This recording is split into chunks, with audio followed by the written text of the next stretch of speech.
ചോദിക്കേണ്ട, ആരോഗ്യമായി നിൽക്കുന്ന ഒരാന പെട്ടെന്ന് ചടപടാന്ന് പോണമെങ്കിൽ അതിന്റെ കാരണം ഒറ്റ കാര്യമേ ഉള്ളൂ.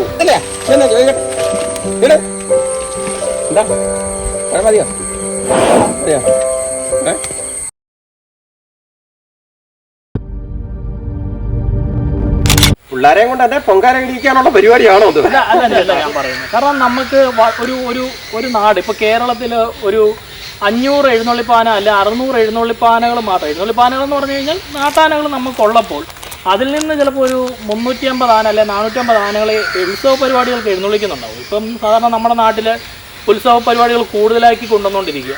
അപ്പോൾ നേരത്തെ ഒരു 5 കൊല്ലം മുമ്പൊക്കെ ചില അമ്പലങ്ങളിൽ 1-2 ആന വന്ന് എഴുന്നള്ളിച്ചെടുത്ത് ആ അമ്പലങ്ങളിൽ ഇപ്പം ഒരു 16 ആന 15 ആന വന്ന് ഊട്ടും പരിപാടിയും പകലൊരു വലിയ പരിപാടികളൊക്കെ ആയിട്ട് നടന്നു വൈകുന്നേരത്തെ പരിപാടികളൊക്കെ കഴിഞ്ഞ് പോകുന്നൊരു സാഹചര്യമുണ്ട്. കാരണം എൻ്റെ അറിവിൽ ഞാനിപ്പോൾ ഇങ്ങനെ കുറേ കാലം യാനകളുടെ പുറകെ പോയിട്ടുള്ളതിൽ വെച്ചിട്ട് പെട്ടെന്ന് ചില അമ്പലങ്ങളിലൊക്കെ ഒരുപാട് പൂരങ്ങളും പരിപാടികളും പെട്ടെന്ന് സംഘടിപ്പിക്കാറുണ്ട്. പിന്നെ അത് അവർ വർഷാവർഷം അതിങ്ങനെ കണ്ടിന്യൂ ചെയ്ത് കൊണ്ടുവരും. ചിലപ്പോൾ ആനകളുടെ എണ്ണം കൂടാറുണ്ട്. അപ്പോൾ അങ്ങനെ ഒരു സാഹചര്യത്തിൽ നമുക്കൊരു 450 ആനയൊക്കെ ആകെ എഴുന്നള്ളിക്കുന്നുള്ളൂ, ബാക്കി ഒരു 600 ആനകളുള്ളതിൽ. അപ്പോൾ ഈ 450 ആനകൾ എഴുന്നള്ളിക്കുന്ന ആനകളിൽ നമുക്ക് പെട്ടെന്ന് ഒരു വർഷം ഒരു 8 ആന 9 ആന ചരിഞ്ഞു പോകുക എന്ന് പറയുമ്പം അത് ഓരോ വർഷം കഴിയുമ്പോഴും അത് എൻ്റെ ഒരു അഭിപ്രായത്തിൽ ഒരു പക്ഷേ ചിലപ്പോൾ പണി അറിയാത്ത ആളുകൾ. അതാണ് ഞാൻ ചോദിച്ചേണ്ട, ആരോഗ്യമായി നിൽക്കുന്ന ഒരാന പെട്ടെന്ന് ചടപടാന്ന് പോണമെങ്കിൽ അതിന്റെ കാരണം ഒറ്റ കാര്യമേ ഉള്ളൂ. ഇപ്പൊ എനിക്ക് വയ്യ, പ്രായാത്യമായെങ്കിൽ ഞാൻ അതിൽ നിന്ന് ഒഴിവായിട്ട് കഴിവുള്ളൊരാനക്കാരനെ ആ ഉടമസ്ഥനോട് പറയുന്നത്. ഇപ്പം ഞാനിതിൽ നിന്ന് പോയാൽ എനിക്കൊന്നും സംഭവിക്കാനില്ല. വരുന്നവൻ ഏതൊക്കെ സൈസായി ഏത് തരക്കാരാന്നറിയാം, ഈ വരുന്നതല്ല ഇത് മേടിക്കണം താങ്ങും. അപ്പം ഇത്രയും ആനകൾ പോകുമ്പം ഉടമസ്ഥരെ ശ്രദ്ധിക്കേണ്ടത് അവർ ആഗ്രഹിച്ച് മേടിക്കുന്ന ഒരു ആനയ്ക്ക് പൊന്നുമ്മല കൊടുത്ത് ആനയെ മേടിച്ചു കഴിഞ്ഞാൽ വെള്ളി കൊടുത്ത് ആനക്കാരനെ മേടിക്കണം. ഏതാ ഇപ്പം ഒരു സംഭവം എന്ന് പറഞ്ഞു കഴിഞ്ഞാൽ ഏകദേശം ഒരാളുടെ കൂടെ ഇപ്പം അനിച്ചേട്ടൻ്റെ അടുത്ത് തന്നെ ഞാൻ വന്നൊരു ആനപ്പണിക്ക് കയറിയാൽ ഞാൻ ഒരു വർഷം കഴിയുമ്പോഴത്തേക്ക് പിന്നെ പോയി ഞാനൊരു ചുമതലയാന കയറിക്കോട്ടെ എന്ന് ചോദിക്കുന്ന ഒരു സാഹചര്യമാണ് ഇന്ന് നമ്മുടെ നാട്ടിലുള്ളത്. അത് ഞാനിപ്പോൾ കണ്ടിരിക്കുന്ന ചില ആനക്കാരൊക്കെ ഇതുപോലെ 1 വർഷം അല്ലെങ്കിൽ 2 വർഷം കൂടെ നിൽക്കും. പിന്നെ അതിനുശേഷം കേൾക്കുന്ന അവൻ ആ ആനയെ ചുമതല അഴിച്ച് ഇറക്കി കാര്യങ്ങൾ ചെയ്യുന്നു എന്നാണ്.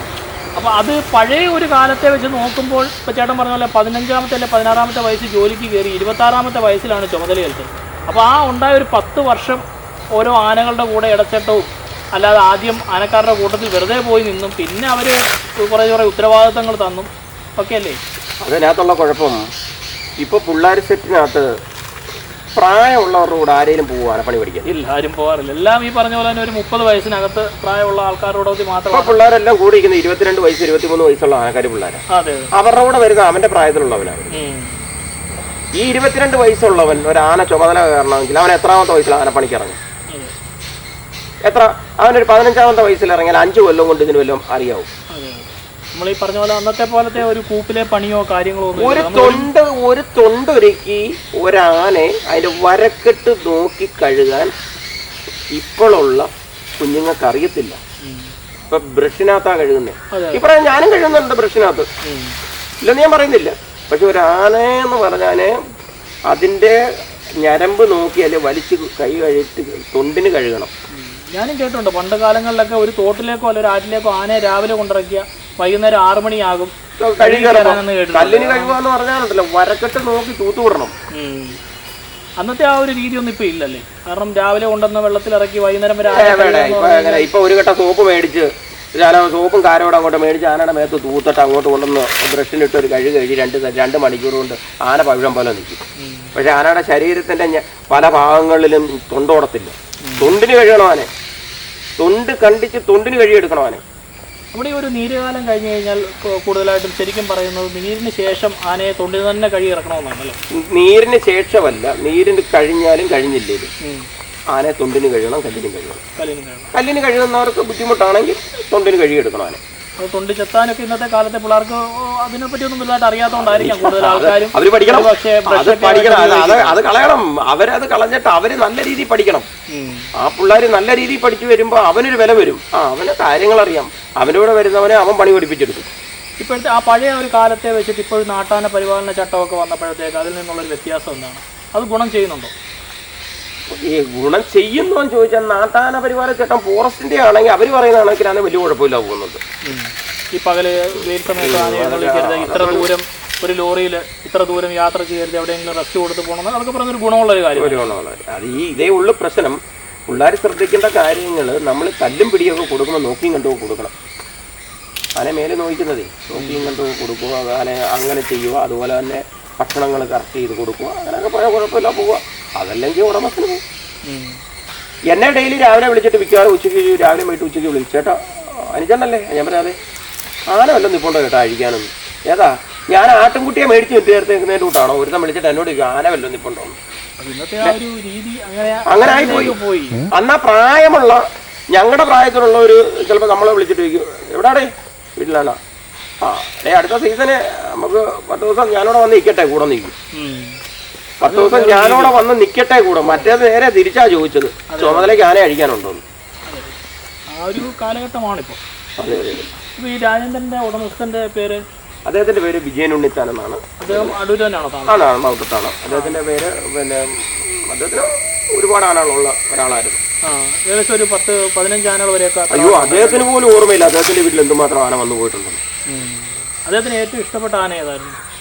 ഏറ്റവും ഇഷ്ടപ്പെട്ട ആന വിക്രമൻ ആനയായിരുന്നു. വിക്രമൻ ആന. അത് ഏത് വർഷമായിരുന്നു ഉണ്ടായിരുന്നത്? അത് എനിക്ക് വർഷം പറയാൻ. അതൊരു കൊച്ചാനക്കുട്ടിയല്ല? അല്ലല്ല, വലിയ ആന, 8 അടി പൊക്കമുള്ള ആനയാണ്. അതല്ല, അത് ഒരുപാട് പ്രായമാകുന്നതിന് മുമ്പേ 20-ാമത്തെ വയസ്സിൽ അത് മരിച്ചു പോയതാണ്. ഇതിന് വലിയ കാര്യം ഈ ആനേ ഉള്ളൂ. അതിനുശേഷം ലാസ്റ്റ് ചെയ്ത് ഇപ്പൊ നിൽക്കുന്ന ആന.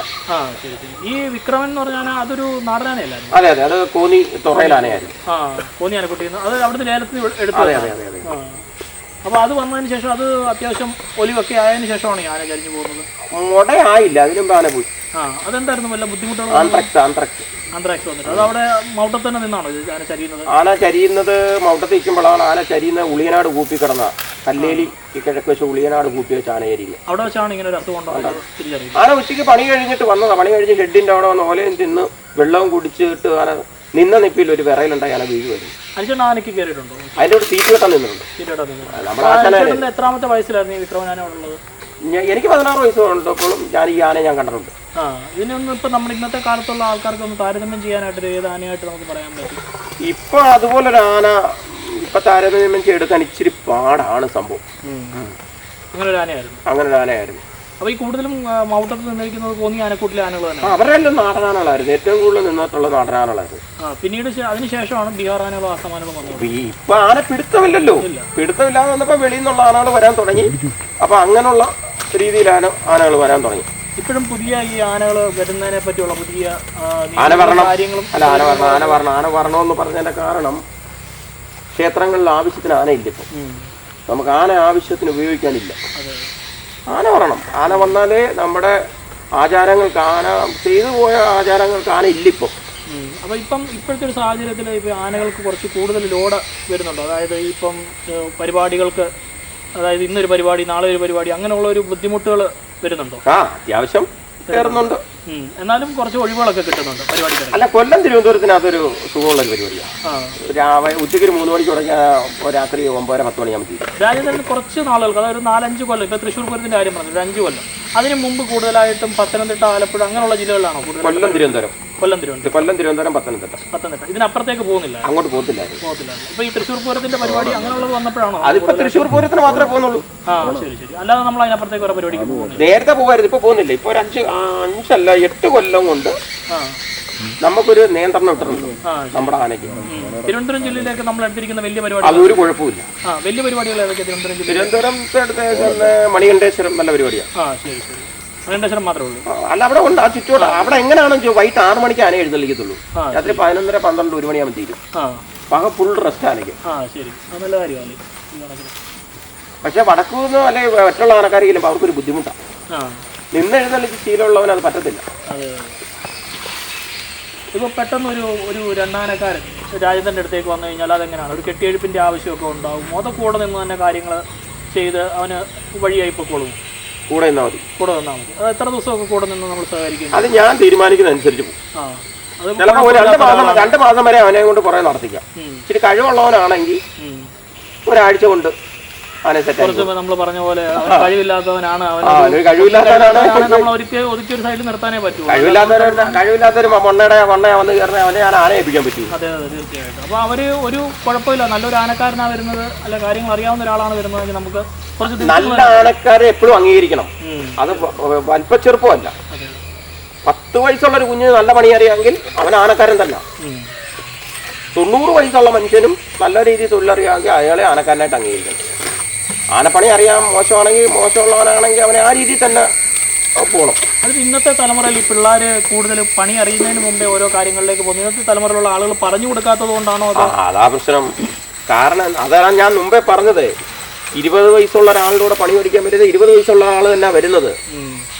അയാൾക്കറിയാവുന്ന ആൾക്കാരുടെ അടുത്ത് പോയി നിൽക്കാനും ഉള്ളൊരു മടി കൊണ്ടായിരിക്കും അവർ. പക്ഷെ അവര് പഴയ ആനപ്പണി ഇല്ലിപ്പം. പണ്ടത്തെ തിയറിയിൽ ആനപ്പണി ഇല്ല, അത് അവിടെ കൊണ്ട് തീർന്നു. ഇപ്പോൾ ഉള്ള പുതിയ പിള്ളേരുടെ വരുന്ന അവരനുസരിച്ചാ. ഇപ്പൊ തന്നെ നമ്മൾ ഈ പാദരോഗം എന്ന് പറയുന്ന ഒരു അസുഖം കയറി വരുന്നു. ആനയുടെ 80% ആനകൾക്ക് പിടിക്കുന്നു. എന്താ കാരണം? ചുമ്മാതിരുന്ന നഖം ഇട്ടങ്ങ് ഒരച്ച് ഓരോ പൂരപ്പറമ്പിലും ചെല്ലുമ്പോൾ ഒരച്ച് വിളപ്പിച്ചോണ്ടാണ് വരുന്നത്. ഇതിന്റെ പുറത്തെ കോട്ടിങ് പോവും. ഈ കോട്ടിങ് പോകുമ്പോൾ ഇതിനകത്തോട് അണു കയറും, അവിടെ വീഴുന്ന അഴുകും. ആ അഴുകുന്ന മറ്റൊരു നഖത്തിനാവും. നമ്മൾ ഈ നഖമൊക്കെ ചെത്തിക്കൂട്ടുന്ന സമയത്തുണ്ടാകുന്ന ചെത്തിക്കൂട്ടാ, അത് ശ്രദ്ധിച്ച് ചെത്തിക്കൂട്ടിയാൽ മതി. പക്ഷെ നഖം ആനയുടെ പോയിട്ട് ഉരയ്ക്കരുത്. അതിനെന്താ നമുക്കിപ്പോൾ പ്രതിവിധിയായിട്ട് ചെയ്യാൻ പറ്റും? അതിനെന്ന് പറഞ്ഞാൽ എണ്ണ കാച്ചി ഇടുന്ന ഒരു മരുന്നേ ഉള്ളൂ. പക്ഷെ അത്തിക്കേറി പിടിച്ചു കഴിഞ്ഞാൽ പിന്നെ ഒന്നും ചെയ്യാനൊക്കത്തില്ല, മഞ്ഞയ്ക്കകത്തോട് സംഭവം അങ്ങ് പോകും. ശരി. ഇപ്പം നമ്മളിപ്പോൾ ഇങ്ങനെയുള്ള സാഹചര്യത്തിൽ ഒരു തറയിൽ നിൽക്കുമ്പോൾ നമ്മൾ ഉപ്പുവെള്ളം കലക്കി ഒഴിക്കുന്ന, അല്ല മഞ്ഞൾ ഉപ്പ് വാരി ഇടണം. കല്ലുപ്പ് വാരി ഇടണം. അതുപോലെ പൊട്ടാസ്യം പെർമാനേറ്റ് കലക്കി ഒഴിച്ചാൽ മതി. അപ്പോൾ ഒരു ആന ഇപ്പം നിൽക്കുന്ന ഒരു തറയിൽ ഒരു പാതിരാവുള്ള ഒരു ആനയാണ് അവിടെ നിന്നതെങ്കിൽ അവിടെ വേറൊരു ആനയെ കൊണ്ട് കെട്ടിയാലും ആനയ്ക്ക് ഇത് ഉണ്ടാവും. അതുകൊണ്ട് നമ്മൾ ശ്രദ്ധിക്കേണ്ട ഒരു കാര്യം, വണ്ടി യാത്ര ചെയ്യുമ്പോൾ നമ്മുടെ സ്വന്തം വണ്ടിയല്ല, വേറൊരു വണ്ടിയിൽ നമ്മൾ ആനയെ കയറ്റുമ്പോൾ നമ്മുടെ ആനക്കാർ ശ്രദ്ധിക്കേണ്ട ഒരു കാര്യം, എപ്പോഴും അവരുടെ കയ്യിൽ അവരുടെ ബാഗിനകത്ത് ഒരു കവറോ അല്ലെങ്കിൽ 2 കവറോ പൊട്ടാസ്യം പെർമാനേറ്റ് വേണം. അവിടെ എന്തോരം ആന കയറ്റുന്ന സ്ഥലത്ത് ഒരു ബക്കറ്റ് കാണും, ഒരു തൊട്ടി വെള്ളം എടുക്കാം, അതിനകത്തോട്ട് പൊട്ടിച്ചിട്ട് ഈ വെള്ളം ഒന്ന് കരയ്ക്കാം, വണ്ടിക്കകത്ത് ഫ്ലാറ്റ് കൂരി ഒഴിച്ചിട്ട് ആന കയറ്റി നിർത്താം. പൊട്ടാസ്യം പെർമാനേറ്റ് ഒഴിച്ച് കഴിഞ്ഞാൽ 2 മിനിറ്റ് കഴിഞ്ഞാൽ ആളും നശിക്കും. സുഖമായിട്ട് ആന കയറ്റി നിർത്താം. എല്ലാവരും ഇപ്പൊ സ്വന്തമായിട്ട് വണ്ടിയുള്ളവരാണ്. കാരണം ഞങ്ങൾ സ്വന്തമായിട്ട് വണ്ടി ഉണ്ടെങ്കിൽ തന്നെ നമ്മുടെ ആന വെളിയോട്ടം കഴിഞ്ഞ്, ഈ ആനയുടെ വണ്ടി വെളിയോട്ടം കഴിഞ്ഞിട്ട് വന്നാൽ ഞങ്ങൾ ഓസിട്ട് കഴുകി പൊട്ടാസ്യം പെർമാനേറ്റ് കലക്കി ഒഴിച്ചിട്ട് ആന വണ്ടി കരുതുന്നു. അല്ല, നമ്മുടെ ഡ്രൈവറോട് പറയും വണ്ടി കഴുകിക്കൊണ്ടോക്കാ എന്ന് പറയും. അതെ, ഒരുപാട് ശ്രദ്ധിച്ചു കഴിഞ്ഞാൽ ഒരു പക്ഷേ നമുക്ക് കുറച്ച് നിയന്ത്രിച്ചു കൊണ്ടുപോകാൻ പറ്റും. പാദരോഗം എന്ന് പറയുന്നത് ശ്രദ്ധിക്കണം.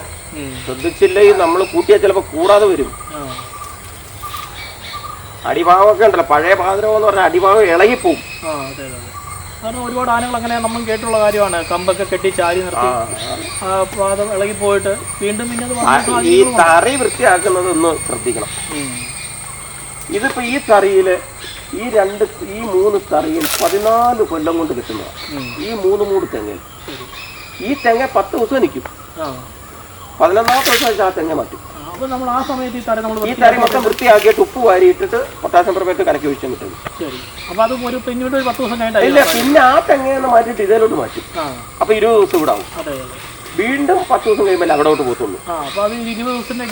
ഇങ്ങനെ നമ്മള് പിന്നെ ഓഫ് സീസണിലാണ് ആനയ്ക്കോ തറി വേറെ കിടപ്പുണ്ട്, മുതലാളിയുടെ വീട്ടിൽ തറി കിടപ്പുണ്ട്. ഞങ്ങൾ ഇവിടെ കിട്ടുമ്പോൾ ഇവിടാണ് കിട്ടുന്നത്.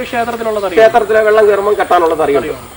അതെല്ലാം നമ്മൾ ഇതുപോലെ തന്നെ ഉപ്പും പൊട്ടാസ്യം എല്ലാം ചെയ്യും. അതാണ് ഈ ആ പോലെ ആന ഈ നിൽക്കുന്നിടത്ത് നമ്മൾ കുമ്മു കൂടാൻ കൊടുക്കരുത്. ഈ കിട്ടുമ്പോൾ എത്ര വയസ്സായിട്ടുണ്ട്? രാജേന്ദ്രൻ ഇപ്പം റെക്കാർഡിക്കലായിട്ട് കിടക്കുന്നത് 44 വയസ്സാണ്. ഇതൊരു നമ്മുടെ ആൻഡമാൻ ആനയാണല്ലോ. അതിന് നമുക്കത് അവരുടെ പേപ്പറിലും കാര്യങ്ങളും ഉള്ള അല്ലാതെ നമുക്ക് അതിനകത്ത് വേറെ എന്താ കൂടുതലായിട്ട് അറിയാൻ പറ്റും? നമ്മളിപ്പോൾ ഒരാളിൽ നിന്നല്ലേ വാങ്ങുന്നത്. അപ്പൊ അതിനകത്തൊരു വ്യത്യാസം എങ്ങനെ നമുക്ക് അറിയാൻ പറ്റും? എങ്ങനെ ഈ ആൻഡമാൻ ആനയാണെന്ന് പറയുന്നത്? ആൻഡമാൻ ആന അവിടുന്ന് പിടിച്ചോണ്ടൊന്നുമില്ലേ?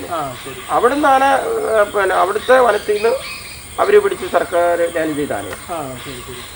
അപ്പോൾ അതിന്റെ ഒരു വ്യത്യാസം സ്വഭാവത്തിലുണ്ടോ? ബീഹാർ ആന, ആൻഡമാൻ ആന എന്ന് പറഞ്ഞാൽ യഥാർത്ഥമായിട്ട് ആൻഡമാനിൽ ആനയില്ലായിരുന്നു. ഇവിടുന്ന് പണിക്ക് കൊണ്ടുപോയി അങ്ങനെ അവിടെ ജനനം എടുത്ത് ഉണ്ടായ കുട്ടികളാണ് അവിടുത്തെ ആൻഡമാൻ ആനകളിൽ കയറി വരുന്നത്. നമ്മുടെ നാട്ടിലെ ഏകദേശം ഒരു ആനകളുടെ ഒന്നി നിലമ്പൂരാനയോ അല്ലെ കോർനാട് വീട്ടിലെ ആനകളോ അല്ലെ കോന്നി ആനകളോ ഒക്കെ പണിക്ക് അവിടെ 10-12 ആനയെ കൊണ്ടുപോയത് അതിൽ നിന്നുണ്ടായ ആന കുട്ടികളാണ്. ആൻഡമാനിൽ നിന്ന് പോരുമ്പോൾ പേര് മൊറാർജി ഇവിടെ വരുമ്പോ ഇന്ദ്രൻ അല്ലേ? ആമക്കാവിൽ ഇന്ദ്രനായിരുന്നു. ആ ഞാനീ പറഞ്ഞതേ എന്റെ ഒരു സ്വന്തം അഭിപ്രായത്തിൽ പറഞ്ഞതേ ഉള്ളൂ. അല്ല ഞാൻ മറ്റൊരാളെ കുറ്റം പറഞ്ഞതോ അല്ലെ തൊഴിലാളികളെ കുറ്റം പറഞ്ഞതോ ചാരി പറഞ്ഞതല്ല. എല്ലാം ചേട്ടന്റെ അനുഭവത്തിൽ നിന്ന് കാരണം കുഞ്ഞ് പഠിച്ചു വരുന്നവർ നല്ല രീതിയിൽ വരണം, നല്ല രീതിയിൽ അവർ പറഞ്ഞു. അല്ലാതെ മറ്റൊരാളെ ചാരിയോ അല്ലെ മറ്റൊരാളെ കുറ്റം പറഞ്ഞോ ഒന്നും അല്ല പറഞ്ഞത്. ചെയ്യുന്ന തൊഴിൽ ആത്മാർത്ഥമായിട്ട് ചെയ്യുക, അത് നല്ല രീതിയിൽ തന്നെ മുമ്പോട്ട് മെയിൻറ്റെയിൻ ചെയ്ത് കൊണ്ടുപോകുക. അല്ലെ കാരണം ഇതിനകത്ത് ഞാൻ വലിയവനല്ല, ഞങ്ങൾ ആരും വലിയവരല്ല ഈ തൊഴിലിനകത്ത്. എല്ലാവർക്കും അതിൻ്റെ അപാകതകളുണ്ട്. ശരി ചേട്ടാ, നമുക്ക് വേണ്ടിയിട്ട് ഇത്രയും സമയം നീക്കി വെച്ചതിന് ഒരുപാട് നന്ദിയുണ്ട്. അപ്പോൾ മൗട്ടത്ത് രാജേന്ദ്രനും പഴവളം അനുചേട്ടനും ഒരു നല്ല സീസൺ ആശംസിക്കുന്നു. ഇനിയും മുമ്പോട്ട് കാര്യങ്ങളൊക്കെ നല്ല രീതിയിൽ പോകാൻ വേണ്ടിയുള്ള ആശംസകൾ അറിയിക്കുകയാണ്. ചേട്ടാ വളരെ നന്ദി. നമസ്കാരം.